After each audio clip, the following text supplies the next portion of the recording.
Olá, querido! Olá! Muito bem-vindo aqui à nossa sétima aula, penúltima aula da matéria Autoridade do Crente. Meu Deus do céu, eu acho que Deus está nos levando a um lugar aqui de mais ousadia, de mais proatividade no reino de Deus, entendendo que a autoridade do crente não é só para quem foi chamado para o ministério da batalha espiritual, mas é para todo aquele que é cristão, um posicionamento no seu lugar de origem, né, a imagem e semelhança de Deus, um posicionamento em Cristo, não é isso? E todos nós fomos dotados com esse poder de mandar as trevas embora. Em Cristo, através do Espírito Santo que habita em nós, nós temos esse nome que nos foi dado de maneira tão espetaculosa, né? De maneira tão gloriosa, de maneira tão espetacular quanto o nome de Jesus. O nome de Jesus foi nos dado como noiva, como participante dele, e somos o corpo dele. E quando nós usamos o nome de Jesus na terra com poder e entendimento do conhecimento da sua obra consumada, com poder e entendimento daquilo que ele fez, daquilo que ele é, quando nós usamos o seu nome, tudo tem que parar e dar ouvidos. Tudo tem que parar, o inferno treme, as circunstâncias paralisam e o céu se prepara para vir nos abençoar, liberar aquilo dentro, claro, da vontade de Deus pela sua palavra, em acordo com aquilo que a palavra de Deus expressa. Vamos continuando aqui então, na nossa última aula a gente falou um pouquinho dessa realidade, falamos ali, por exemplo, de Lucas 4:20, né, quando Jesus ele lê o texto de Isaías 61 e ele se apropria do texto dizendo que hoje se cumpre essa profecia. Entendemos que essa profecia ela se cumpriu em Jesus até uma parte e a partir de Jesus, né, depois da cruz, depois da sua conclamação ali, está consumado, começa então a obra da igreja. Eles reconstruirão as antigas ruínas, eles reconstruirão os antigos lugares assolados, que foram devastados de geração em geração. Esse eles é todos aqueles que foram livres, salvos, restaurados por Jesus. Quer dizer, está falando da igreja, está falando de nós que fomos tocados por Cristo, agora fazemos as obras que ele também fez. Nós fomos chamados e por isso Isaías 61 é o nosso código de autoridade. Quer dizer, assim como um policial tem lá o seu código de conduta, tem a lei, né, os artigos para o guiar na sua profissão, no seu fazer, nós também temos um código de conduta para nos guiar. O que nós devemos fazer, qual é a nossa, aquilo que nós precisamos caminhar seguindo. Então, lá em Isaías 61, de maneira bem própria, está dizendo que nós somos esses que vamos reconstruir as antigas cidades arruinadas, geração em geração. Nós seremos esses que vamos trazer de volta, né, então, a manifestação da glória de Deus a esses lugares. Tá ok? Então a gente viu aqui, né, que assim como somos a resposta desse anseio, Cristo espera que nós façamos obras maiores, né? Mas precisamos nos posicionar nessa autoridade. Isso tem a ver muito com o ID, então nós lemos aqui o texto lá de Marcos, né, 15, 16, que vai falar sobre o ID, né? Sobre ide por todo mundo, pregar o evangelho a toda criatura, quem crê e for batizado será salvo. Mas nós fixamos aqui e nos paramos ali a partir do versículo 15, né? Que diz, e disse-lhe, vão por todo mundo, prega o evangelho a toda criatura, mas logo depois ele vai dizer, e estes sinais acompanharão aqueles que creem, não é isso? Em meu nome expulsarão demônios, em meu nome falarão em novas línguas, em meu nome se beberem alguma coisa mortífera não lhes fará dano algum, em meu nome pegarão em serpentes, e em meu nome porão a mão sobre os doentes, e esses ficarão curados. Não é isso? Logo depois, então, eu falei que a gente ia introduzir aqui essas 5 funções que o nome de Jesus nos garante em autoridade. Essas 5 funções que o nome de Jesus nos atrela como cristãos, como igreja.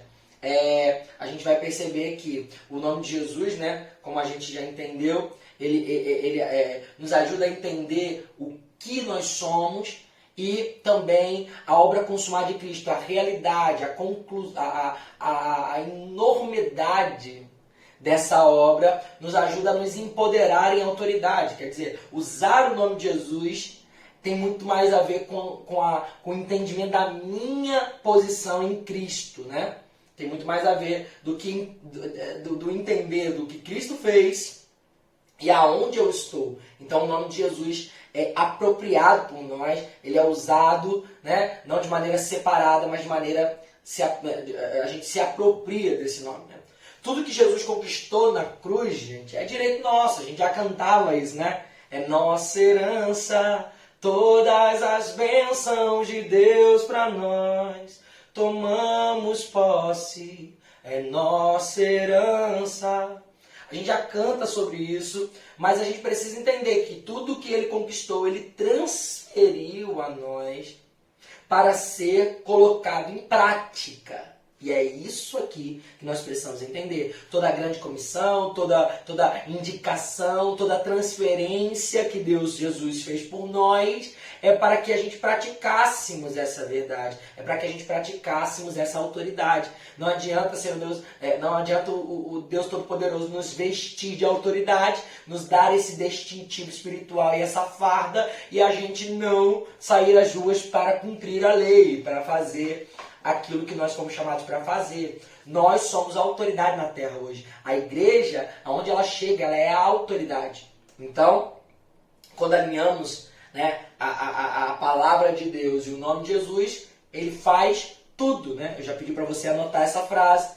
Quando alinhamos com a palavra de Deus, o nome de Jesus, quando alinhado, né, com a palavra de Deus, o nome de Jesus faz tudo. E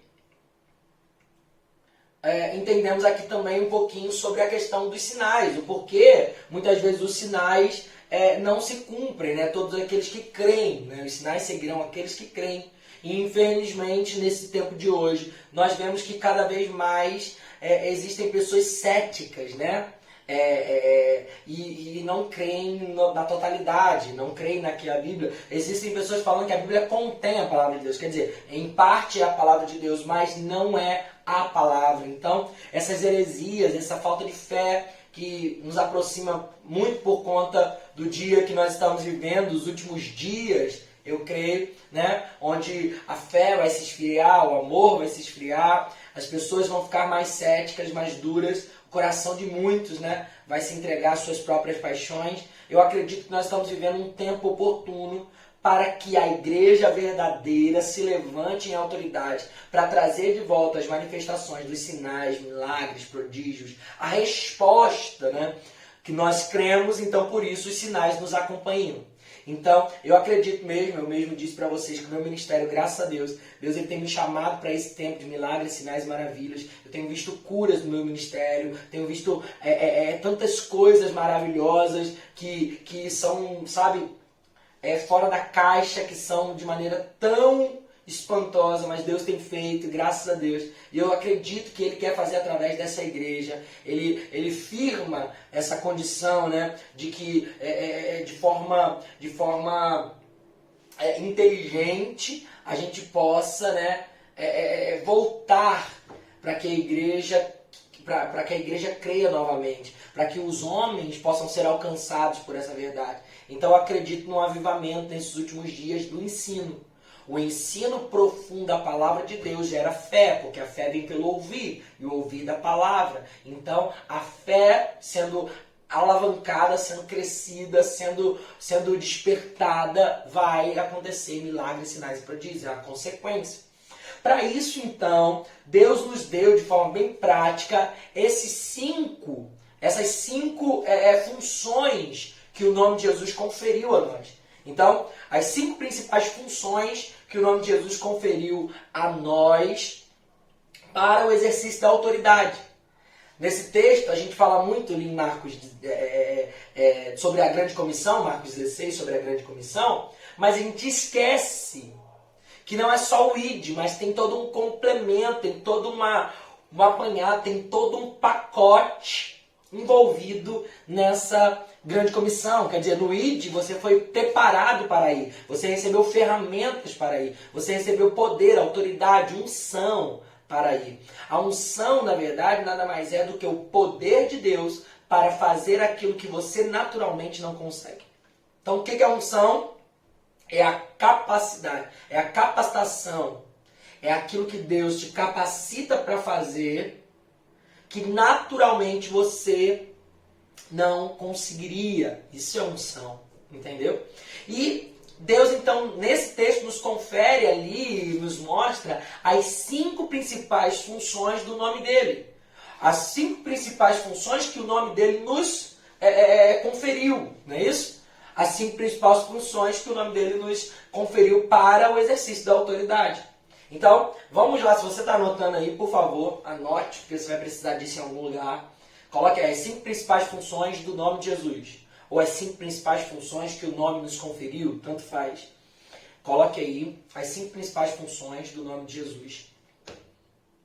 E logo no texto, a primeira coisa que a gente vê, e sem nenhuma distração, o Espírito já nos mostra, através do texto bíblico, logo de maneira direta, a primeira coisa, talvez a coisa que a gente mais tenha medo quando a gente fala de autoridade, é lutar contra os poderes das trevas, é falar desse negócio de possuído, é falar de meu Deus do céu, para que é isso? Eu não quero saber disso. Mas a primeira coisa que Jesus nos confere ali naquele texto, ele vai dizer, primeiro, em meu nome expulsarão demônios. Em meu nome expulsarão demônios. Então você coloca aí, em primeiro lugar, expulsarão demônios. E aí, se você quiser, coloca entre parênteses aí, poder sobre as trevas.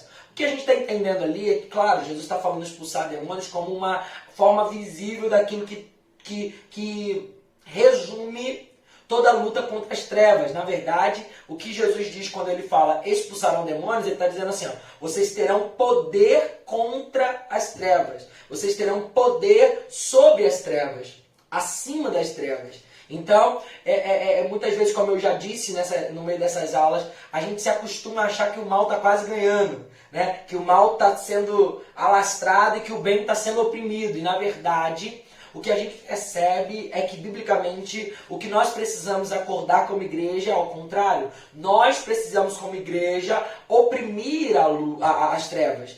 Então, por exemplo, quando você está num quarto escuro e você acende a luz, as trevas não fazem oposição à luz. Você já viu? Você está falando, não vou sair, pode acender, não vou sair, não vou sair. Já viu? Manifestação das trevas dizendo, não vou, a luz acendeu, mas eu vou continuar aqui. Não, não há oposição. Quando a luz se acende, as trevas automaticamente são dissipadas. E você pode ver claramente dentro daquele quarto. O que nós precisamos entender é que quando a luz se acende, o que nós temos é muito maior do que aquilo que está no mundo operando. Então, quando a luz se acende, a autoridade é conquistada. Quando nós andamos nessa verdade, nesse posicionamento, nesse entendimento, querido, automaticamente, luz se acendeu, treva vai sair. Luz se acendeu, trevas vai sair. E é por isso que o entendimento sobre a autoridade é tão necessário para os dias de hoje. Porque as trevas estão militando. E nós precisamos reconquistar, repatriar esses lugares que ainda estão com focos de resistência das trevas. Tá ok? Expulsarão demônios. Quando Jesus ele repreende o demônio ali, por exemplo, em Mateus 17, a gente vai ver nitidamente o que Jesus está falando com essa primeira função do nome dele. Então vamos lá ler Mateus 17, a partir do versículo 18. Mateus 17, a partir do versículo 18. A palavra vai dizer o seguinte: Jesus repreendeu o demônio, e este saiu do menino, e desde aquele momento ele ficou curado. Então os discípulos aproximaram-se de Jesus em particular e perguntaram, por que não conseguimos expulsá-lo? Ele respondeu, porque a fé que vocês têm é pequena. Eu lhes asseguro que se vocês tiverem fé do tamanho de um grão de mostarda, poderão dizer a este monte, vai daqui para lá, e ele irá. Nada lhe será impossível. Olha que interessante, esse texto é bem interessante da gente analisar. A palavra vai dizer um pouquinho antes desse momento que a gente começa a ler. A palavra vai dizer que Jesus está num monte orando, né? Ali separado. E quando ele desce do monte, ele vê um borbuliço, um borbulhão, uma muvuca. E quando ele chega naquele lugar, um pai, aflito pelo seu filho endemoniado, chega para Jesus e diz, faz alguma coisa, mestre, por favor, porque os seus discípulos não conseguiram expulsar o demônio do meu filho. Lembrando que Jesus já tinha conferido aos discípulos essa certa autoridade, né? Então, já existia ali, já tinha passado a comissão ali, que ele já tinha enviado de 2 em 2 e Então, eles tinham a autoridade já delegada pelo próprio Cristo, mesmo antes do seu sacrifício, mas em seu nome de expulsar demônios. Então, eles não conseguiram expulsar o demônio daquele menino. E o pai daquele menino aflito pergunta, se tu pode, faz alguma coisa, Jesus. E Jesus vai perguntar para o pai, o que está acontecendo? Como que é isso? E nesse momento a palavra diz que enquanto Jesus fala com o pai, o menino cai endemoniado. Né? Aquilo que revolvia-se como uma epilepsia, um quadro ali de convulsão, mas infligido por demônios. Né? Não é só uma questão natural, uma doença ali que pode ser curada também por Jesus, mas é um demônio que oprime aquele menino. A esse quadro. Né? Então, quando Jesus ele chega ali, ele pergunta ao pai. É interessante porque Jesus vai perguntar ao pai desse menino, o que está acontecendo com ele? Isso aqui já é algo que a gente precisa entender.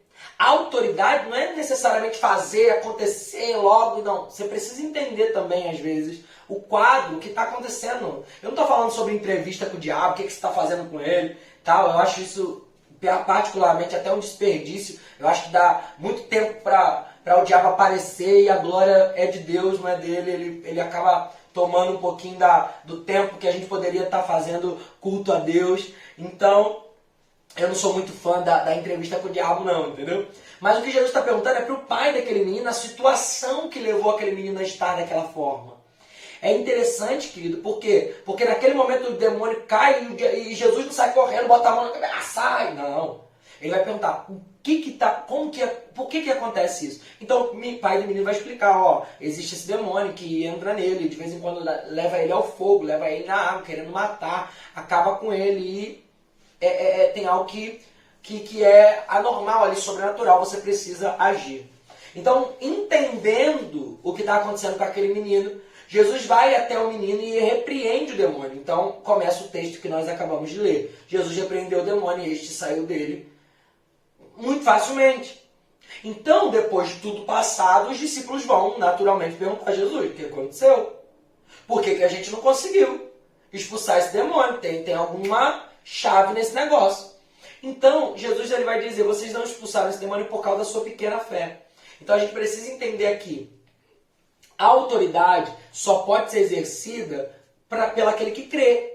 Você está entendendo? Não é o nome de Jesus que faz sozinho. Se você só falar o nome de Jesus, mas você não entende, não crê no nome de Jesus, não crê na obra consumada, não crê em Cristo, nada vai acontecer. Mas a autoridade exercida com fé pode fazer qualquer coisa. Agora, quando nós entendemos fé pequena aqui, a gente toma um susto. Por quê? Porque aqueles homens estão andando com Jesus já há um tempo, vendo Jesus operar milagres. Eles já andaram por vários lugares, libertando pessoas também, sendo usados, inclusive, pelo nome de Jesus. Então, como assim eles não têm fé ou têm uma fé pequena? Por quê? Porque se a gente faz uma comparação assim, a gente fica atemorizado. Se Pedro, por exemplo, tinha uma fé pequena, mas ainda que pequena, andou sobre as águas, eu nunca andei sobre as águas, então minha fé é o quê? É nula. Ai, meu Deus do céu, então será que eu tenho a fé inexistente? Não, querido, calma.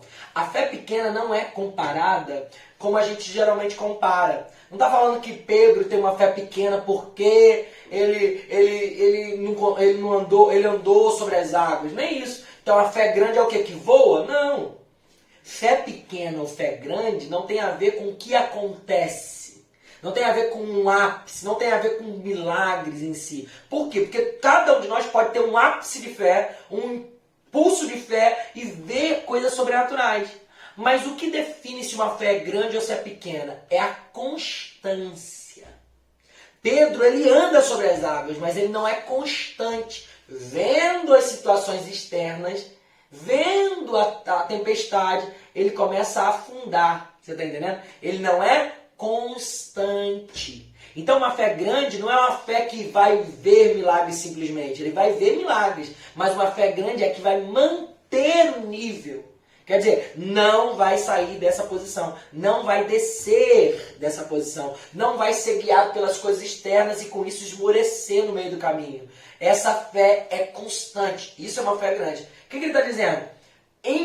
Quando a palavra fala sobre expulsar demônios, não pode ser dúbio, gente. Quando a gente fala sobre expulsar demônios aqui, a gente não pode... sabe, uma vez eu lembro que eu era adolescente ainda, assim, jovem, enfim, e eu cheguei numa casa e tinha um rapaz que estava endemoniado. E quando eu cheguei lá, os diáconos que estavam na igreja lá, um estava com a Bíblia aberta lendo Salmo 91, a diaconisa estava lá orando, Jesus em tua presença, louvando, né, na verdade, reunimos-nos aqui. O outro estava orando, Senhor, em nome de Jesus, livra esse menino da morte. Querido, nessa hora, o demônio possuiu lá alguém em si, a gente não tem conversa não. Com o demônio você não conversa assim, ô demônio, você pode sair, deixar a gente em paz. Não, você não argumenta não. Com o demônio você faz aquilo que Jesus fez. Você entende o contexto ali. Poxa, essa pessoa está sendo oprimida por isso e acontece dessa forma. Entender o contexto ali, se necessário for, como era aqui em Jesus, entender para que pudesse libertar esse menino, para que pudesse, né, de fato, resolver o problema de maneira total. Ele vai lá, conversa com o pai, quer dizer, com aquele que é interessado no milagre, entendendo isso, ele vai até o menino e vai falar, sai dele. E o diabo vai ter que sair. O que a gente precisa entender é que muitas vezes, quando a gente tem essa fé oscilante, a gente fica, né, temeroso com aquilo ali. Então a gente não dá ordem, a gente conversa, tenta trocar ideia. Ou então se liga pro pastor, né? Ô pastor, tem um endemoniado aqui, liberta pelo telefone. Querido, nós temos autoridade. Sim, eu sei que talvez o seu pastor seja até mais preparado pela experiência que ele tem. Mas, querido, tem vezes que não tem jeito. Você vai ter que resolver o problema, porque o Espírito Santo que move o seu pastor também se move em você.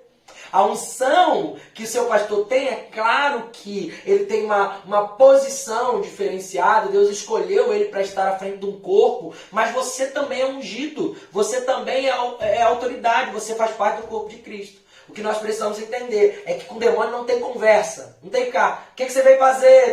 Não. É sai em nome de Jesus. Sai dele agora. Eu dou uma ordem. E você entendendo tudo que o nome representa. O diabo também sabe o que o nome representa. Então quando você libera o nome de Jesus, crendo com fé, o diabo não tem outra alternativa senão deixar a pessoa. Agora, por que então que Jesus ele pergunta tudo aquilo para o pai do menino antes? Não é para que o diabo saia, você está entendendo?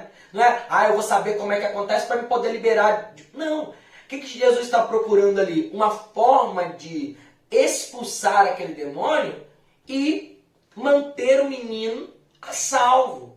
Da vergonha, do disse. Então existe um trabalho pós, né? A libertação. O que a gente precisa entender é que é bom conhecer um enredo ali da pessoa. Para quê? Porque aquele diabo vai sair, aquele demônio vai sair e a pessoa vai ficar. Então muitas vezes ela fica envergonhada. Outras vezes também ela dá brechas e a palavra diz que o diabo sai, rodeia a terra e se volta e encontra a casa vazia. Ele entra e traz ainda mais sede. O que a palavra está dizendo? Ei, depois da libertação tem que haver conversão. Você tem que pegar aquele garoto, ou então pedir, fazer um discipulado, entender o que está acontecendo, explicar, entendeu? Levar ele à confissão de Cristo, que ele possa realmente aceitar a Jesus. Você está entendendo? Tudo isso é necessário pós. E entender esse enredo muitas vezes é melhor antes. Por quê? Porque quando você expulsa o demônio simplesmente e larga a pessoa de lá, possivelmente aquilo vai acontecer novamente. É necessário que você seja essa ponte espiritual, né? Traga a pessoa para a família de Deus, sabe? Que a pessoa, claro, se ela não quiser não tem jeito, mas é bom que se faça um trabalho de discipulado depois para que a pessoa mesmo, né, exerça a fé, que o Espírito Santo entre para que o diabo, para que demônio nenhum possa entrar numa casa que já está habitada. Quando o Espírito Santo habita, nenhum outro diabo pode entrar. Você está entendendo? Nenhum demônio pode possuir. Outra coisa também é que a gente nesse texto aqui, no final desse texto, na verdade em algumas versões, aparece lá, como é que é? Existem castas de demônios que só saem com jejum e oração. Isso aqui é interessante, gente. Presta atenção. Por quê? Porque houve uma teologia no nosso meio que glamorizou o jejum e oração. Então, o que nós precisamos entender é que o jejum e oração ali, existem castas que saem com jejum e oração, não está falando, obviamente, de uma prática isolada. O que Jesus está dizendo ali? Que então se alguém cai endemoniado, sei lá, na semana ali entre o Natal e o Ano Novo, meu Deus, a gente está perdido. A gente tem que esperar ali 7 dias, tem que sair, 7 dias, se consagrar, jejuar e tal, não sei o que, e voltar para expulsar aquele demônio. Enquanto isso a pessoa fica lá estribuchando no chão? Não. Ele está falando sobre uma prática de vida. O que ele está dizendo? As práticas cristãs, jejum, oração, leitura da palavra. Essas práticas cristãs, elas te empoderam, quer dizer, te avivam essa autoridade para que você possa usar poder contra as trevas. O que a gente precisa entender é que Jesus está falando ali sobre a prática de vida. Ele tinha prática de vida e oração. Ele mesmo disse que os discípulos, enquanto ele estava com eles não jejuavam. Então, o que ele está dizendo? Ei, não é que você saia jejum e oração, e o jejum e oração vai te dar poder para expulsar demônio. Não, é para que você tenha práticas cristãs, para que você esteja sempre, constantemente em jejum, oração, não para expulsar demônio. Você está entendendo? Querido, preste atenção. Eu não faço jejum para lutar contra as trevas. Eu não faço jejum, oração por causa das trevas. Não, eu não me movo por causa das trevas. Eu me movo por causa da luz, por causa da glória, por causa de Deus. Então eu faço jejum e oração para estar mais sensível à voz dele. Eu oro porque eu mantenho conexão, contato, um diálogo direto com meu Pai. Eu leio a palavra porque eu quero conhecê-lo cada dia mais, ter mais intimidade com ele. Por isso eu cumpro isso. E a consequência disso é que os diabos, os demônios vão ter que sair. Por quê? Porque isso vai gerar em mim autoridade autoridade de fé para exercer numa necessidade como essa aqui, por exemplo, de Jesus. Então a gente precisa entender que quando fala aqui de expulsar demônios, está falando sim, literalmente, de expulsar demônios dessas situações de possessão que a gente vê, mas também está falando sobre poderes das trevas. Então muitas vezes não é alguém que está possuído, mas você chega na sua casa, às vezes tem um ambiente pesado, oprimido, você fala, gente, o que está acontecendo? Às vezes você, marido, não consegue ficar em casa. Você fala, eu fico em casa, eu fico mal, eu tenho que ir para a rua e tal. E aí gera, sabe, gera briga no seu casamento por causa disso, sabe? Querido, preste atenção. Nós temos autoridade em nome de Jesus para expulsar todo o poder das trevas. Então entre na tua casa com ousadia dizendo, aqui na minha casa não, eu te repreendo agora, Satanás. Eu repreendo você nesse momento. Você tem autoridade sobre o lugar que você pisa. A palavra diz que aonde você pisa é terra santa. O diabo não pode se manifestar. O que me leva a entender também que nós glamorizamos também uma cultura de contato com o sobrenatural, sempre visando a questão diabólica. Então, é muito comum, às vezes, algumas pessoas, eu lembro, por exemplo, um amigo meu veio dormir aqui em casa um tempo, e ele trabalha muito batalha, e ele começou a contar pra mim várias experiências, e expulsei tranca-rua, expulsei a pombagira, e não sei o que, irarará, e pá, não sei o que, eu tô lá olhando. E ele, em determinado momento, olha pra mim e fala assim, Rafael, você não tem nenhuma experiência pra contar, não? Como quem diz assim, ó, você tá quieto demais. Eu olhei pra ele, e com muito amor, mas com toda a sinceridade, eu olhei para ele e disse assim, ó, se você quiser saber experiências com Deus, eu tenho várias para contar. Agora, experiência com o diabo, eu não tenho muito mesmo não dou muita intimidade para ele não. E ele riu, mas ele entendeu o que eu estava dizendo. Muitas vezes a gente supervaloriza as experiências sobrenaturais com as trevas e esquece que a gente tem que ter muito mais experiências sobrenaturais com a glória, gente. Nós não podemos deixar também que o diabo também faça o que quiser. Você está entendendo? Nós precisamos cultivar uma experiência sobrenatural com Deus, uma intimidade com Deus. Quanto mais tempo você passa com Deus, mais avivado você vai ser na sua autoridade e menos o diabo vai ter acesso dentro da tua casa, do seu lado, da sua família, dos seus amigos. O diabo sabe com quem ele não pode mexer. Ele sabe com quem está entendendo. Você está entendendo? Por quê? Porque o diabo não é bobo. Entendeu? Então entenda que você foi dotado de autoridade, inclusive para destronar o diabo na sua casa. Não aceite as coisas diabólicas que ele está tentando fazer na sua família, não. Que repreenda em nome de Jesus e ele vai ter que sair. A segunda coisa que a gente presta atenção, que Jesus ele vai falar aqui, logo em seguida ele vai dizer: vocês falarão em novas línguas. Olha que interessante. Se nós temos autoridade em nome de Jesus para expulsar demônios contra os poderes das trevas, sabe, nos posicionar, repreender, eles vão ter que ir embora, vão ter que sair, nós temos autoridade também para fluir, para falar em novas línguas. E aqui a gente está falando sobre o fluir dos dons espirituais. Então você coloca aí, ponto 2. Segundo função do nome de Jesus ali que ele nos confere para a autoridade. Ponto 2. Falarão em novas línguas. E aí eu quero que você coloque aí entre parênteses, fluir nos dons do Espírito. Então, falarão em novas línguas, entre parênteses vai botar fluir nos dons do Espírito. Por quê? Porque quando Jesus fala aqui, falarão em novas línguas, ele está fazendo como se fosse um resumo de todos os dons espirituais que nós recebemos a partir do momento que ele soprou o Espírito sobre nós. A partir do momento que nós fomos batizados no Espírito. Então, o fluir, o falar em línguas é só o resumo desse pacote de dons espirituais que a gente recebeu. Quando a gente vai lá em 1 Coríntios 12, no versículo 7 ao 11, a gente vai ter a noção extensa desse pacote de dons espirituais que nós recebemos. Abra sua Bíblia aí comigo, em 1 Coríntios 12, a partir do versículo 7, e a gente vai até o 11. E vamos entender a extensão do que Jesus está falando, da autoridade que nós recebemos ali para fluir dos dons. Então, 1 Coríntios 12, a partir do versículo 7 até o 11 vai dizer: e cada um, porém, é dada a manifestação do Espírito visando o bem comum. Pelo mesmo Espírito, a um é dada a palavra de sabedoria, palavra de conhecimento. E pelo mesmo Espírito, a outro é dado o dom da fé. Pelo mesmo Espírito, a outros dons de cura. Pelo mesmo Espírito, e único Espírito, a outro o poder de operar milagres. A outro o dom de profecia. A outro discernimento de espírito. A outro variedade de línguas.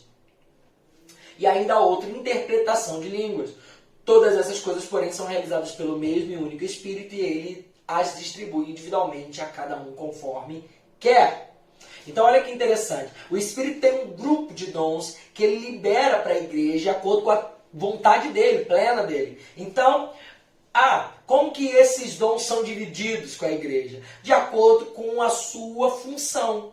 Olha que interessante, os dons ministeriais Deus dá de acordo com cada um, conforme ele quer, de acordo com o seu propósito, de acordo com aquilo que você nasceu para fazer em Deus. Você está entendendo?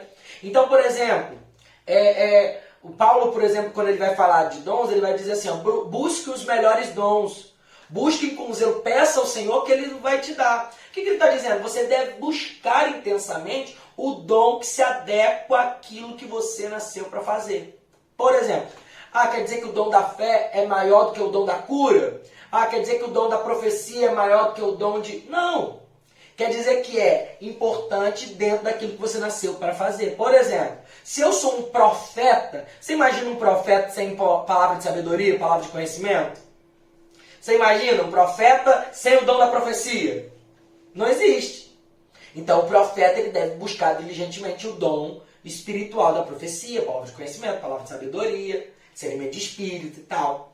Você imagina, por exemplo, o evangelista. A palavra diz que os dons da fé, de cura, milagres, sinais, esses dons são principalmente para aqueles que não creem. Né? Quer dizer, a palavra diz, por exemplo, na vida de Filipe, o evangelista bíblico, diz que pelos sinais que Filipe fazia, as pessoas criam no que ele falava. Quer dizer, é um dom evangelístico. Eu vou lá, oro por alguém, a pessoa é curada, inegavelmente a pessoa foi curada, então geralmente aquela pessoa e as pessoas que estão em volta vão me ouvir, vão me dar crédito pelo aquilo que eu falo do Evangelho. Por quê? Porque é inegável que alguém foi curado. Contra fatos não há argumentos. Então você imagina um evangelista sem dom de milagres, sinais, prodígios, maravilhas, sem dom da fé, sem dom da cura, é quase impossível. É um dom que precisa. Se eu nasci para ser isso, eu nasci para fazer isso. Logo eu devo buscar esses dons com mais afinco. Tá entendendo? O pastor, ele deve buscar o dom de discernimento de espíritos, por exemplo. Por quê? Porque isso vai tirar o pastor de muita arapuca, ele vai identificar. Não, isso é de Deus. Não. Isso aqui é do diabo. Eita, não. Pode vir mascarado como se fosse algo de Deus, mas o discernimento de espírito vai falar. Não tem paz. Isso aí não é de Deus, não. Você tá entendendo? Ou, não, pode ir, isso aí é de Deus. Parece doido, mas é eu mesmo. Eu que estou fazendo esse negócio. Então, um pastor deve buscar o dom de discernimento de espírito. Dentro disso aqui, então quando Jesus ele fala que o falar em novas línguas, ele está falando desse apanhado geral. E por que ele usa então falar em novas línguas como esse resumo? Você percebe que a oração em línguas, o falar em línguas, não está presente aqui nessa lista de dons que eu acabei de ler. Aqui o mais próximo que a gente vai ver é a variedade de línguas, não é isso? Mas na verdade a gente vai ver que são dons distintos. O falar em novas línguas, ou o falar em línguas, ou a oração em línguas, na verdade é o dom que a palavra diz que Deus deu a todos. É por isso que ele faz um resumo através desse dom. Por quê? Porque esse dom não tem a ver com depende do seu ministério, o Espírito Santo te confere esse dom para aprimoramento dos santos, ele dá um para outro. Não, o falar em língua, a oração em línguas é para todos. Por quê? Porque a palavra diz que o falar em línguas, a oração em línguas, é o seu espírito orando de fato. É você falando com o seu pai uma linguagem que só vocês dois entendem. O diabo não pode entender isso, a sua mente também não entende. Logo então, quando a palavra diz que você, quando ora em línguas, o seu espírito ora de fato, o que a palavra está dizendo? Você ora aquilo que o seu espírito necessita, pede, fala, não aquilo que sua mente quer. Você não ora aquilo que sua carne quer, você não ora aquilo que sua mente quer, você não ora futilidade, você ora literalmente as coisas que seu espírito estão clamando, para que Deus manifeste dentro de você. Então a oração em línguas é algo que Deus deu a todo, qualquer cristão pode desenvolver esse dom de oração em línguas. Dentro daquilo que nós chamamos de batismo de fogo, não é isso? Quando nós pentecostais, não sei você, a gente é batizado no Espírito Santo, a gente fala do batismo de fogo, que é exatamente quando Deus ele vem e o Espírito Santo derrama em nós esse dom de línguas. Então a gente começa a falar em línguas, né? O que a gente precisa entender é que, preste atenção, muitas pessoas hoje não falam em línguas, não oram em línguas por causa de travas espirituais ou naturais. Principalmente naturais. Então, por exemplo, muitas pessoas às vezes querem muito e buscam muito o batismo no Espírito Santo, o batismo de fogo, buscam muito isso e não conseguem, bem frustrados, às vezes conversar comigo e falar: poxa, Rafael, eu tenho buscado tanto, mas eu não sou batizado no Espírito. Só que na verdade, a maioria das vezes, gente, vou te falar uma verdade, nesses tantos anos de ministério que eu tenho percorrido pelo mundo todo, eu tenho percebido que na verdade muitas dessas pessoas já foram batizadas. Mas elas querem o quê? Elas querem uma experiência parecida com aquilo que elas acham que é o batismo. Parecido com aquilo que elas viram outra pessoa. Ouviram na sua igreja. Elas acham, encaixotaram que o Espírito Santo só faz de um jeito. Então, geralmente, o que acontece? A pessoa, por exemplo, eu sempre costumo falar: você já teve algum sonho espiritual? Assim, Deus já te falou em sonho? Te deu um sonho que depois aconteceu, um sonho te alertando de algo? Já? Deus já te deu uma sensação, aquilo que a gente chama de espírito, de voz interior, que é, você está indo para um lugar e de repente você fala: não vai não. Aí você volta para casa. Aí acontece alguma coisa. Você já teve algum discernimento, você estava conversando com alguém, começou a falar e a pessoa falou: nossa, como é que você sabe? Você falou exatamente o que eu precisava ouvir. Como que você pode fluir nesses dons do Espírito sem ser batizado no Espírito? Possivelmente você foi batizado no Espírito. Possivelmente você já é batizado no Espírito. Rafael, então por que eu não falo em línguas? Possivelmente porque você se bloqueou a esse falar. O que acontece aqui, gente? Presta atenção aqui, muito sério. Muitas vezes nós fomos batizados no Espírito Santo, mas não fomos do jeito que a gente pensa que deve ser. Ah, Deus vai nos pegar. A gente imagina às vezes que Deus vai pegar e a gente vai começar a tremer. De repente a nossa língua vai enrolar. Eu amo muito, daqui a pouco sai. Como se o Espírito nos possuísse, falasse através de nós. E isso não é verdade. A palavra diz que quem ora em línguas, o seu espírito ora de fato, a sua mente fica infrutífera. Ele fala com Deus, com seu Pai em secreto, e em secreto seu Pai te responde. O que está dizendo? Ei, é um falar. Quer dizer, sim, a sua mente fica frutífera, mas vai passar pelo filtro da mente. Você que bota para fora. A palavra diz, crie, por isso falei. Se eu creio, eu falo, eu boto para fora. E esse botar para fora, muitas vezes você se trava falando, eu estou imitando alguém. Tem muitas pessoas que já tiveram a experiência de falar em línguas em algum momento, em algum culto, alguma coisa assim, e depois falar, não, eu estou imitando. Eu estou com tanta vontade que eu imitei. Ou então, então não sei se foi, não sei se foi isso. Por quê? Presta atenção, a sua mente fica infrutífera, mas passa pelo filtro da mente. Então vem a sua boca e você que bota para fora essa linguagem. Então, por mais que ela não entenda, é você que coloca para fora essa linguagem, que ela não entende. O que a gente precisa entender também é que já que a mente não entende, ela tenta criar bloqueios porque não é natural para ela. Certo? Por exemplo, se eu falar para você assim, fica de pé, você vai pensar assim, vou botar meu pé direito, depois botarei meu pé esquerdo, depois darei um impulso, então ficarei de pé. Antes de... Não, você simplesmente vai levantar. É natural para sua mente. A sua mente não vai falar nada, não vai escandalizar. Agora, o que não é natural para sua mente, ela cria bloqueios. Sua mente não vai falar, ficar de pé, eu não sei não, ficar de pé, acho que isso aí você está imitando. Acho que isso aí não é direito. Ficar de pé, que coisa estranha ficar de pé. Toma cuidado com esse negócio de ficar de pé, hein? Ela não vai criar bloqueio, porque é natural. Agora, como falar em línguas não é natural à sua mente, ela vai criar bloqueios. Será que você está falando, isso aí é meio, não sei não, hein? Acho que você está imitando. Acho que, não sei, será? Entendeu? Ela vai criar bloqueios, porque é algo antinatural à sua mente. Quer dizer, crie, por isso falei, quer dizer, bota para fora. Agora, como é uma linguagem, ainda que espiritual, você precisa entender que é uma linguagem, é como qualquer outra língua. Então, por exemplo, quando você fala em línguas, é natural que comece ali como um bebê, que começa falando gugu, dadá, pequenas palavras. É natural que você comece balbuciando pequenas coisas. Geralmente as pessoas me procuram e falam assim, Rafael, eu sempre falo a mesma coisa, é a mesma frase, é aquele manto de couve, é aquela chuva bala house, e aquele negócio assim, que sempre parece a mesma coisa. Será que eu estou orando sempre a mesma coisa? Não, calma.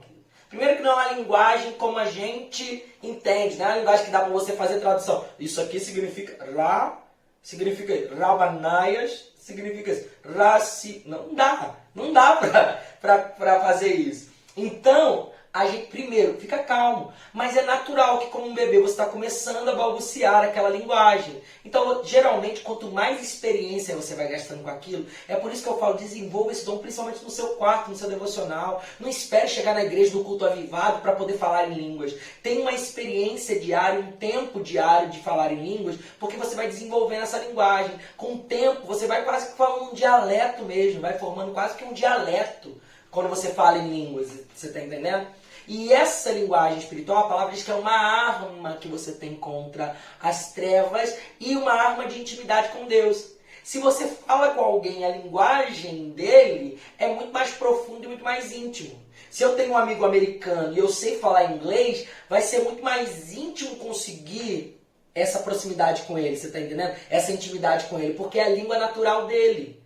É por isso que, por exemplo, um missionário, quando chega na região, ele tem que aprender logo a língua da região. Porque por mais que ele encontre pessoas que possam falar português, Querido, quando ele fala a língua do povo, ele se identifica com o povo. O povo está dizendo, meu Deus, ele está se esforçando para falar comigo. Você está entendendo? Então, imagina o coração de Deus quando você fala português, ó, maravilhoso. Deus ele vai entender e tal. Mas quando você fala a língua dele, e ainda é uma arma espiritual, por quê? Porque a palavra diz que somente fique frutífero, você não atrapalha. E o diabo, ele não consegue entender, ele não consegue discernir. O diabo não sabe, quando você está orando em línguas, é uma oração direta entre você e Deus, só Deus e você e seu espírito conhecem aquilo. O diabo não entende o que está acontecendo. E você geralmente está se preparando para algo. Deus está te derramando algo. Ele está te dando unção de algo. Quantas vezes, gente, quantas vezes eu estou lendo a Bíblia e não estou entendendo. E estou querendo entender e não consigo. Por que é isso? Por que é aquilo? Para um pouco dos estudos. Gasto ali um tempo em oração em línguas e volto. Quando eu volto, meu Deus, aquilo está escrachado, a revelação. Meu Deus, é isso, meu Pai. Muitas revelações foram nesse tempo de vamos gastar um tempo em oração em línguas aqui e volto e a Bíblia se apresenta para mim, parece, fala, meu Deus do céu, não é possível botar isso aqui ontem, não estava isso aqui hoje não estava isso aqui agora há pouco não, você está entendendo? Então não tenha medo do fluir em línguas. Agora, a última coisa que eu preciso que você entenda para o fluir, o falar em línguas, a oração em línguas, é que quando você ora, é como se você estivesse voltando à sua terra natal. Imagina comigo. Imagina que você foi criado até os 10 anos de idade nos Estados Unidos. Qual a língua que você fala? O inglês. Não é isso? Se você foi criado nos Estados Unidos até os 10 anos de idade, você fala inglês. Sua família fala inglês, todo mundo é inglês. Para lá, inglês para cá. Só que você veio para o Brasil, seu pai foi transferido para o Brasil para trabalhar aqui. E a partir dos 10 anos de idade você foi alfabetizado em português. Você foi, você mudou ali a sua linguagem e começou a falar o português. Hoje você tem 30 anos. Então 20 anos você passou falando português. E vamos dizer que nesse tempo você não usou o inglês para nada. Você não falava mais inglês. Uma palavra em inglês você não falava. Só falava em português. Você acabou esquecendo o inglês. Você não fala mais inglês. Você não fala, não sabe mais inglês. Mas sabe qual é o fenômeno que acontece interessante? Se você voltar para os Estados Unidos de férias e ficar lá um mês nos Estados Unidos, você vai voltar a falar inglês de um jeito como se você nunca tivesse deixado aquele país. Por que isso acontece, Rafael? Porque é a sua primeira linguagem. É a sua linguagem materna. Antes de qualquer coisa você aprendeu inglês. E por mais que você não tenha usado, você ali, com o tempo ali, você volta a fluir naquilo que na verdade está dentro de você, o inglês. Então, quando você volta para a sua terra natal, flui aquilo que é a sua linguagem natal, materna, primária. Querido, preste atenção. Antes mesmo do seu espírito, ou melhor, antes mesmo de você falar em português, o seu espírito já estava pronto para falar a língua celestial. A língua dos céus. Entenda uma coisa, você já está pronto. O que você precisa então, Rafael? Eu preciso voltar para a minha terra natal. Eu preciso voltar para a origem, eu preciso voltar em Deus. Quanto mais próximo de Deus, mais fácil vai ser o fluir em línguas. Vai ser o fluir na língua celestial. Tá entendendo? Um problema também é quando as pessoas não creem. Ah, não, isso não é para hoje. Se você não crê, você não pode falar. Não tem jeito. Para quem não crê, não fala mesmo.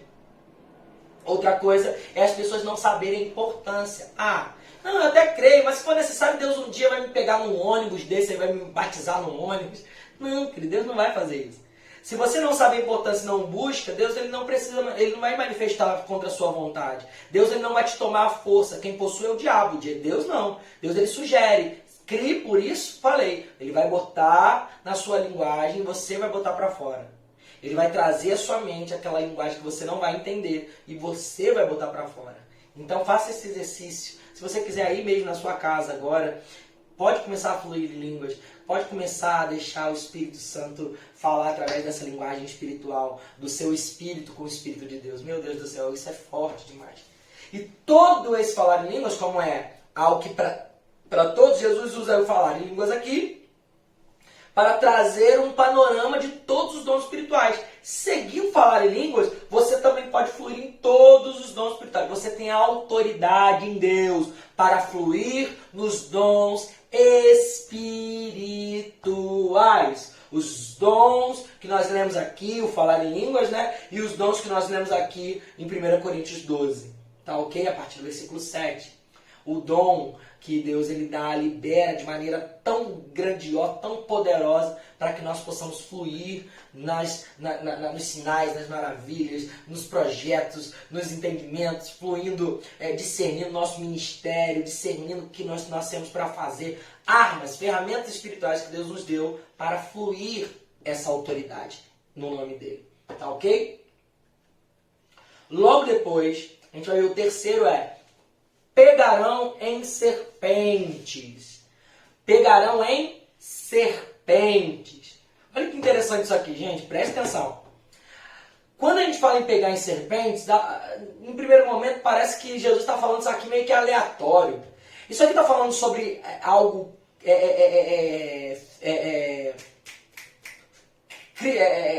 Ai, gente, como é que é a palavra? Algo real. Está falando sobre algo figurado. Está falando sobre algo... Não, está falando real. Então, peraí. Então tem duas formas de ver esse texto aqui. Primeiro texto é que Jesus está falando de fato. Você vai pegar em serpente. Nós vemos, por exemplo, ali o texto em Atos, quando Paulo naufraga naquela ilha ali. A palavra diz que ele vai pegar algumas lenhas para jogar na fogueira e tem uma víbora, tem uma cobra ali no meio da lenha. E quando ele vai jogar, a cobra abocanha a mão de Paulo. Não é isso? E Paulo simplesmente agita a cobra no fogo e os outros ficam esperando que ele morra, mas ele não morre, ele está lá normal. Então, pegarão em serpente está falando sobre poder, inclusive fisicamente. Tem essa história de Paulo, ela ilustra muito bem essa questão. Então, sim, está falando de maneira física, quer dizer que sim, se você está numa situação como essa, você pode orar e nenhum bicho peçonhento, nada disso, tal, não sei o que, Tem muitos missionários que contam, por exemplo, foram ferroados por escorpiões e tal, e oraram e Deus... Então, sim, está falando de maneira direta, mas também tem uma conotação espiritual nisso aqui, que talvez seja até mais forte, muito mais forte do que a direta. Então coloca aí, texto, pegaram em serpente, e bota entre parênteses aí do lado, domínio sobre o sistema do mundo. Domínio sobre o sistema do mundo.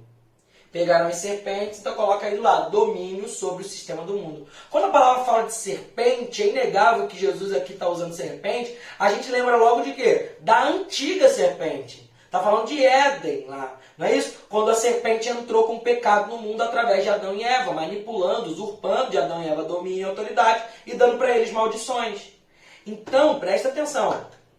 A partir desse momento, a palavra diz que o mundo jaz no maligno, não é isso? Todo o sistema do mundo mundano é maligno, certo?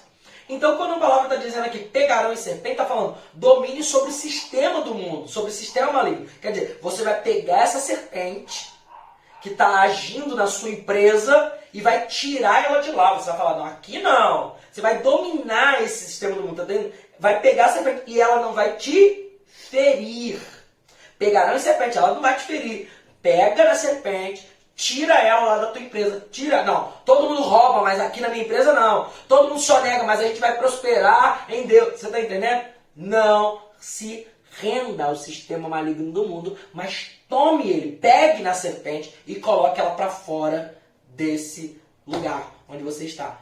Domínio sobre o sistema do mundo. Nós temos a autoridade para mudar a circunstância do mundo, aquele sistema maligno, a autoridade contra o sistema do mundo, pegaram em serpente.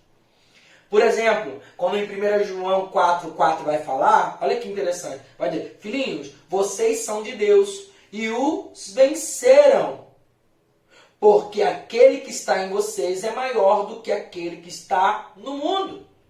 1 João 5,4, 1 João 5,4 ainda vai dizer também, porque todo que é nascido de Deus vence o mundo. E esta é a vitória que vence o mundo, a nossa fé. Querido, é incrível. Se você tiver noção da sua autoridade, se você tiver conhecimento de Deus, vai gerar fé em você e você não vai se render às malignidades do mundo, tá ok? Quarto, se beberem algo mortal, não lhes fará dano. Esse quarto aqui é ótimo para a gente tentar entender aqui. A autoridade, Deus nos deu autoridade, assim como Ele nos deu autoridade para expulsar demônios, poder contra as trevas, assim como Ele nos deu autoridade para falar em novas línguas, quer dizer, dons espirituais, fluir nos dons espirituais, assim como Ele nos deu autoridade para pegar essas serpentes, quer dizer, ter domínio sobre as obras do mundo, sobre o sistema do mundo, Ele também nos deu autoridade para, se beber algo mortal, não lhes fará dano. Isso aqui está falando também de duas realidades.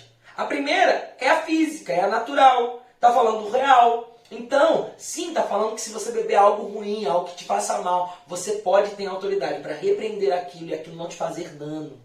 Existe um relato, um testemunho, na verdade, de um irmão que ele chegou numa igreja aqui no interior de Minas, num lugar muito católico, muito fechado, idólatra. E aí, ele chegou nesse lugar e tinha um padre, né, que era o cara da cidade, e esse padre chamou ele, ele começou a igreja e tal, e esse padre chamou ele para conversar. E conversando, o padre ofereceu vinho para ele, uma tacinha de vinho, ele ali, para não romper com a cultura do lugar e também ser receptivo, já que o padre chamou ele não queria causar, né, nenhuma atrito. Então ele vai lá, toma aquela taça de vinho com o padre, conversam durante a tarde e vai embora.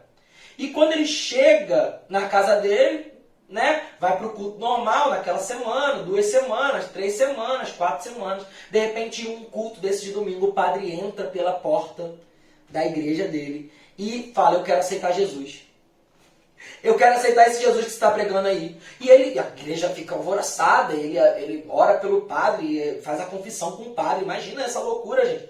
E depois de tudo isso, ele curioso, ele fala: glória a Deus, você aceitou Jesus e tudo. Mas me conta aqui, a gente conversou uma vez lá, tem um mês já, e você nunca nem ouviu pregar. Como é que você entra aqui hoje? O que foi que aconteceu? Me conta esse testemunho aí dessa sua conversão. Aí o padre fala para ele, o padre abre o coração para ele e fala: na verdade, quando eu te chamei lá e eu te dei aquela taça de vinho, eu coloquei veneno na sua taça. E eu esperava que você morresse, mas você não morreu ali. Você não morreu depois de uma semana, você não morreu depois de um mês. Eu falei: meu Deus, eu preciso desse Jesus vivo que protege esse cara do mesmo jeito que eu preciso ser protegido do mesmo jeito que esse cara é protegido. Eu preciso desse Jesus vivo, que é diferente de tudo que eu já tinha visto. Então o padre se converte por causa daquilo. Então, de fato, a palavra está dizendo que nós temos autoridade, inclusive, sobre o nosso corpo, para se formos dominados por algo que faça mal, a gente poder repreender. Então, sim, está falando de maneira física, mas também está falando de maneira espiritual. E essa realidade espiritual, como eu disse, da terceira, também a quarta, talvez seja ainda maior do que a realidade do físico. Presta atenção. A palavra vai dizer que se beberem algo motivo não lhes fará dano algum. Então coloca entre parênteses aí: domínio sobre o seu próprio corpo. E é essa hora que algumas pessoas me amam e outras pessoas me odeiam, que eu vou falar. Domínio sobre o seu próprio corpo. O que a palavra está dizendo? A palavra está dizendo que nós somos autoridade sobre o nosso próprio ser. Como a palavra diz, nós temos que cuidar do Espírito Santo, não é isso? Do templo do Espírito que somos nós. Então a gente precisa entender, querido, que o cuidado com esse templo é nossa autoridade. É nós que dizemos sim ou não. Então, por exemplo, a palavra de Deus diz em Provérbios 4, 20 e 22, que, meu filho, escute o que eu lhe digo, preste atenção às minhas palavras, nunca as perca de vista, guarde-as no fundo do seu coração, pois são vida para quem as encontra e saúde para todo o seu ser. Quer dizer, querido, preste atenção, a palavra de Deus é um remédio diário para todo o nosso ser. A primeira coisa que a gente precisa entender, queremos ter o corpo, a habitação, essa carcaça aqui, plena até o dia do Senhor, fluindo em tudo que a gente pode dar ao Senhor. Primeiro nós temos que entender que a palavra de Deus é esse remédio diário que nós precisamos. A palavra diz que ainda que o nosso interior se corrompa, ainda que o nosso exterior se corrompa, o nosso interior se renova diariamente. Quando Caleb vence a guerra com Josué e volta para tomar a sua terra, ele vai dizer, com 80 anos, ele vai dizer: eu tenho o mesmo vigor que eu tinha quando eu entrei na terra. 40 anos tinham se passado. Ele entrou com 40, ele está dizendo, com 80 eu tenho o mesmo vigor. O que ele está dizendo? O Espírito me renovou para que eu fosse apto. Então, querido, preste atenção, é uma fórmula de juventude. A palavra de Deus é um remédio diário. Tome para que você se conserve. Se conserva. Como é? É isso mesmo, que vocês entenderam. Para que você fique conservado, tá ok? E, em segundo lugar, domínio sobre o seu próprio corpo, está falando sobre que você... Domínio sobre o seu próprio corpo. Então, o que a palavra está falando muito claramente aqui é que nós precisamos entender que, sim, claro, de maneira real, nós podemos beber alguma coisa mortífera e não nos fazer dano nenhum. Mas nós temos também o domínio desse templo do Espírito Santo. Quer dizer, você pode dizer sim ou não para o que entra no templo. E aí, para isso, eu preciso abrir aqui um parênteses e dizer que nós precisamos cuidar daquilo que Deus nos deu. Para que nós possamos chegar até o ápice da nossa idade aqui na Terra, daquilo que Deus preparou para que a gente viva, bem, para executar toda a obra que Ele tem nos dado. Tem muitas pessoas sendo limitadas nesse tempo, e não é porque o diabo está furioso, é porque as pessoas não estão cuidando do seu próprio corpo. E eu digo isso para mim, inclusive. Eu preciso melhorar nisso. Eu tenho melhorado na minha alimentação, mas eu preciso ainda melhorar ainda mais. Por quê? Tem muito pastor, gente, com 30 anos aí morrendo. E aí vem, o diabo tá furioso, o diabo ceifou. Não, foi a picanha. Foi o refrigerante. Tem gente que bota Coca-Cola quase no soro aqui e toma. Não toma água, não toma nada. É difícil, gente. Nós precisamos cuidar. Tem gente que não consegue... que não consegue subir uma escada sem morrer. Por quê? Porque é sedentário. Não faz exercício. Não, querido. Está errado. Nós temos a autoridade sobre o nosso próprio corpo. Nós podemos dizer sim e não para algumas coisas. Se a gente for equilibrado em tudo, se a gente... Não estou falando para você ser fitness, malhação, só se você gostar. Mas faça um exercício, vá caminhar, vá lá, leva o cachorro para caminhar. Ou então mora que nem eu, moro num morro, então eu subo e desço o morro toda hora. Entendeu? Subo e desço escada toda hora. Ando muito. Vou pro centro, eu moro perto do centro, eu podia pegar um Uber, não, vou andando. Por quê? Pra gente tentar ao máximo. E tome cuidado com o que você come. Rafael, o diabo me botou uma diabetes. Ué, mas foi o diabo que te deu açúcar que nem uma formiga na boca? Cuidado com isso que eu estou dizendo. O diabo me deu hipertensão, mas foi o diabo que te botou sal na boca o tempo todo. Não, querido, existem coisas que você tem controle. E eu não estou dizendo, não estou defendendo o diabo, não. Ele é mau mesmo, ele vai tentar trazer diabetes, tentar trazer hipertensão e todas essas coisas. Mas entenda de verdade que se existe algo, minha família toda, então eu vou tomar conta disso, eu vou evitar, eu vou melhorar, eu vou diminuir. Para quê? Para que aquilo não seja também uma pedra de tropeço para a minha própria vida. Para que eu não abra uma porta, uma lacuna, uma brecha para que o diabo entre. Existe um domínio sobre o meu próprio corpo. Eu preciso me alimentar, eu preciso me exercitar, eu preciso para que eu não fique sedentário, para que eu não fique com comorbidades, um monte de doença que vem. Por quê? Porque eu estou parado em casa à toa. Não, bota, como eu disse, o cachorro lá, vai lá caminhar com o cachorro, bota o cachorro para andar, faz alguma coisa, vai comer melhor. Porque se a gente for equilibrado, a gente vai... Gente, olha que maravilha. Se a gente for equilibrado, a gente pode ir para sempre. Quão triste é a pessoa 40, 50 anos e não pode mais comer doce, porque agora está diabético. Se fosse equilibrado, talvez, você está entendendo? Poderia comer até um pouquinho. Não precisa comer toda hora, todo dia, e açúcar, 2 kg de açúcar, 3 kg de açúcar em casa. Cuidado, gente, eu estou falando isso com amor. Com amor, cuidado. Você tem o domínio sobre o seu próprio corpo. Cuide desse templo do Espírito Santo. Diga sim e não. E sim, claro... Você tem autoridade, inclusive, para liberar. Se algo está te fazendo mal, você repreende. Você não precisa aceitar que você tem... você não precisa aceitar essa doença que veio até você. Você que é intolerante à lactose, você que tem tantas coisas que quando você come te faz mal, é tão difícil viver, porque quase tudo tem isso. Glúten, meu Deus do céu, sua tolerância ao glúten, quase tudo tem glúten. Querido, faça o tratamento, faça aquilo que é natural aos homens, mas entenda que Deus ele pode tirar, acabar com isso. Se eu beber alguma coisa mortífera, não me fará dano algum. mas entenda que nós também temos autoridade sobre o nosso próprio corpo, para dizer não para algumas coisas e sim para outras, tá ok? Para melhorar e manter essa máquina o melhor possível para que a gente chegue com gás no tempo que Deus ainda nos deu aqui na Terra, para que a gente faça tudo que Deus nos mandou fazer, para que não falte nada. A gente vai se ver então na nossa próxima aula. A gente vai continuar daqui na nossa próxima aula. Eu tenho certeza que vai ser forte. Ainda temos a quinta função, né, do nome de Jesus. E eu tenho certeza que vai ser forte. Deus abençoe a sua vida. Fique com Deus. Até a próxima aula.